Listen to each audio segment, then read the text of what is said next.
Presentato a Cagliari il libro sulle regole della lingua sarda in versione campidanese.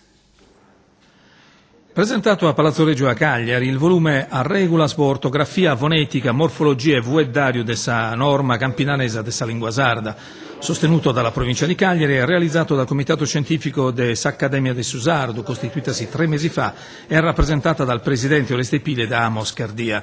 Propone un campidanese che, per ciò che concerne l'ortografia e le caratteristiche della lingua, possa essere riconosciuto e accolto da tutti. Infatti il campidanese proposto dalle A regulas è quello comune, usato in poesia soprattutto dai cantadoris e corrispondente pressappoco alla varietà meridionale che si estende da Cagliari e l'immediato Interland lungo le 2 fasce costiere. Il libro non teme di dare una definizione di sardo, tutto ciò che riguarda le 2 varietà letterarie della lingua sarda, il campidanese e il logudorese. E allora, dal momento che la lingua sarda è una, con 2 varietà, affermano gli autori, bisogna parlare di uno standard linguistico con 2 norme, quella campidanese e quella del logudorese, che è ancora da scrivere. La loro adozione, è stato precisato, andrà formalizzata dal Consiglio provinciale, dopo aver sentito l'opinione e le proposte di tutti. Dunque quello presentato non è un libro definitivo, ma un libro da migliorare.